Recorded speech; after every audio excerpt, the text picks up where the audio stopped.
مسیح میں سب بہن بھائیوں کو سلام۔ میں ہوں آپ کا خادم آصف رضا۔ آج کو جو ہمارا عنوان ہے وہ ہے رحم کا درس۔ یسوع شاید ابھی تک 9 ہی میں ہے، جہاں اس نے حال ہی میں ایک بیوہ کے بیٹے کو زندہ کیا تھا، یا شاید وہ کسی قریبی شہر کا دورہ کر رہا ہے۔ شمعون نامی ایک فریسی اسے عجیب کام کرنے والے شخص کو قریب سے دیکھنے کی خواہش رکھتا ہے، لہٰذا وہ یسوع کو اپنے ساتھ کھانا کھانے کی دعوت دیتا ہے۔ اس تقریب کو وہاں پر موجود لوگوں کی مدد کرنے کا موقع خیال کرتے ہوئے یسوع دعوت کو قبول کر لیتا ہے، جیسے کہ اس نے محصول لینے والے اور گنہگاروں کے ساتھ کھانا کھانے کی دعوتیں قبول کی تھی۔ تاہم جب شمعون کے گھر میں داخل ہوتا ہے تو یسوع کا ویسا پرتپاک استقبال نہیں کیا جاتا جیسا عموماً مہمانوں کا کیا جاتا ہے۔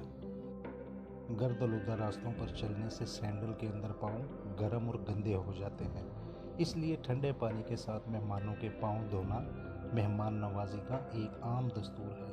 لیکن جب یسوع آتا ہے تو اس کے پاؤں نہیں دھوئے جاتے، اسے بوسے کے ساتھ خوش آمدید بھی نہیں کیا جاتا، جو ایک عام اخلاقی دستور ہے۔ علاوہ اس مہمان نوازی کے اظہار میں اس کے بالوں کے لیے تیل بھی فراہم نہیں کیا جاتا۔ کھانے کے دوران جب کہ مہمان دسترخوان پر بیٹھے ہیں، ایک عورت بن بلائے چپکے سے کمرے میں داخل ہوتی ہے۔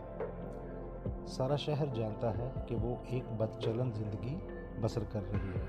غالباً وہ یسوع کی تعلیمات بشمول بوجھ سے دبے ہوئے لوگوں کے لیے آرام حاصل کرنے کی خاطر اس کے پاس آنے کی اس کی دعوت کے بارے میں سن چکی ہے، لہٰذا جو کچھ اس نے دیکھا اور سنا اس سے گہری تحریک پا کر اس نے ابھی یسوع کو تلاش کر لیا۔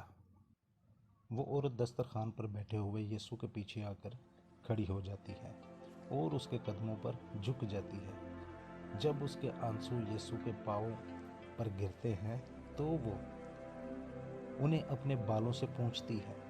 وہ اپنے عطردان سے عطر نکال کر بڑی محبت سے اس کے پاؤں چومتے ہوئے اس پر عطر ڈالتی ہے۔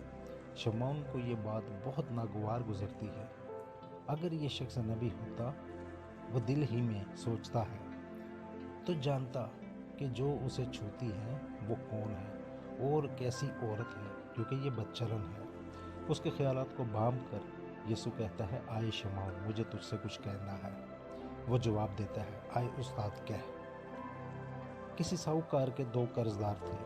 یسوع بات شروع کرتا ہے، ایک 500 دینار کا، دوسرا 50 کا۔ جب ان کے پاس ادا کرنے کو کچھ نہ رہا تو اس نے دونوں کو بخش دیا۔ بس ان میں سے کون اس سے زیادہ محبت رکھے گا؟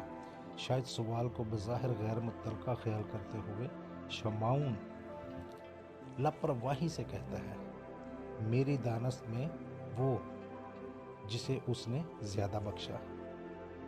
تو نے ٹھیک فیصلہ کیا، یسوع کہتا ہے۔ اس کے بعد عورت کی طرف پھر کر وہ شمعون سے کہتا ہے، کیا تو اس عورت کو دیکھتا ہے؟ میں تیرے گھر میں آیا، تو نے میرے پاؤں دھونے کو پانی نہ دیا، مگر اس نے میرے پاؤں آنسوؤں سے بھگو دیے اور اپنے بالوں سے پونچھے۔ تو نے مجھ کو بوسہ نہ دیا، مگر اس نے جب سے میں آیا ہوں میرے پاؤں چومنا نہ چھوڑے۔ تو نے میرے سر میں تیل نہ ڈالا، مگر اس نے میرے پاؤں پر عطر ڈالا ہے۔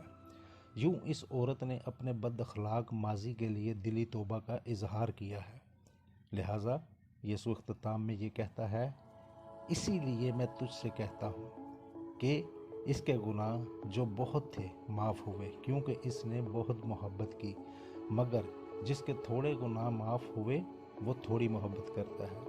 یسوع کسی بھی طریقے سے بد اخلاقی کے لیے نہ تو قدر پیش کر رہا ہے اور نہ ہی اسے نظر انداز کر رہا ہے۔ اس کے برعکس یہ واقعہ ان لوگوں کے لیے اس کے رحم دلانہ فہم کا اشکارا کرتی ہے جو زندگی میں غلطیاں کرتے ہیں لیکن بعد ازاں پشیمانی کا اظہار کرتے اور مدد کے لیے یسوع مسیح کے پاس آتے ہیں۔ اس عورت کو حقیقی تازگی فراہم کرتے ہوئے یسوع کہتا ہے، تیرے گناہ معاف ہوئے، تیرے ایمان نے تجھے بچا لیا، سلامت چلی جا۔ خدا ان کے پاک کلام کے پڑھے اور سنے جانے پر خدا ان کا شکر ہو اور ہم سب کے لیے برکت کا باعث بنے۔ آمین۔